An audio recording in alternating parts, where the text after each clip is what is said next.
আমার হাতে যে মুরগির বাচ্চাটা না, এটা আমি 200 টাকা দিয়ে কিনছি। তো তুমি যদি গ্রামে বসবাস করে থাকো, তোমার যদি বসত বিটার পরে হালকা পাতলা কিছু জমি থাকে, 1 ঘন্টা হোক বা 8 ঘন্টা হোক, তাহলে তোমার বড়লোক হতে সময় লাগবে না, যদি তুমি টেকনিক খাটাইতে পারো। তুমি যে আমার ভিডিওটা দেখতেছো, তোমাকেই বলতেছি। কারণ এই যে দেখো, আমি শহরে থাকি। যদি আমি একটা মুরগি লালন পালন করতাম, তাহলে সেটা থেকে বাচ্চা ফুটতো, বাচ্চা ফুটে পরিবর্তন হইতো।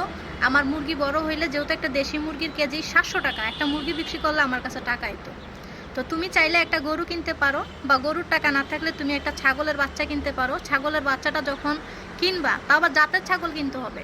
রাম ছাগলের ভিতরে যদি তুমি কিনা ছাগলটা লালন পালন করলে, সেখানে এটা পরিবর্তন হবে। তো ছাগলে বাচ্চা দিবে 1টা থেকে 2টা থেকে 3টা, এভাবে তোমার একটা ভালো পরিবর্তন আসবে। অলসতা না করে বাড়ির আশেপাশে তরকারি গাছ লাগাইতে পারো, সই গাছ, তারপর তোমার মিষ্টি কুমড়া, লাউ গাছ, বিভিন্ন ধরনের যত সবজি আছে এসব ওইটা লাগাইতে পারো। যেমন দেখো, আমি শহরে থাকি, তবুও কতটুক লাগাইছি দেখি, ছাদের ভিতরে তোমাদেরকে দেখাচ্ছি। যে জিনিসটা তোমাদের কিনা লাগবে না। সংসারের আয় উন্নতি সবসময় পুরুষ করে, কিন্তু নারী যদি তার ভিতরে একটু যোগান দেয়, তাহলে একটা পুরুষের সংসার অনেকটা উঠে। এই যে দেখছো পুঁইশাক গাছ, এই যে দেখো পুঁইশাক এখানে ভরপুর ছিল।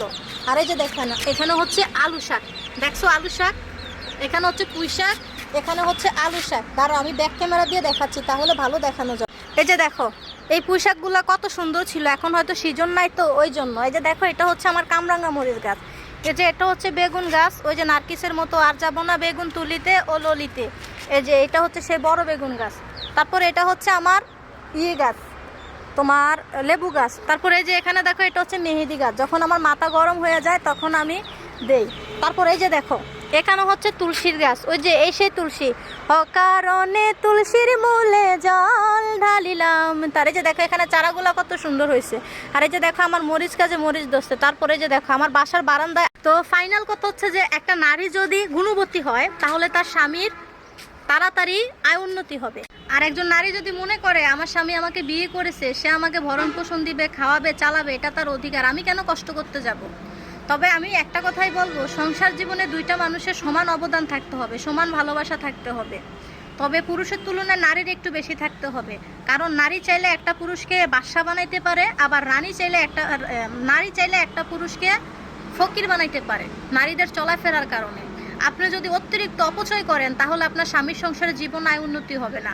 আপনি যদি কষ্টটাকে কষ্ট না মনে করে বাড়িতে গরু, ছাগল, তারপর গবাদি পশু, শাকসবজি, এটা চাষ করে বা পশু পাখি লালন পালন করে যদি আপনি ইনকাম করতে পারেন, এতে আপনার সংসারের কিন্তু আয় উন্নতি হবে। কারণ আপনার সংসার মানেই তো আপনার স্বামীর সংসার, তাই না?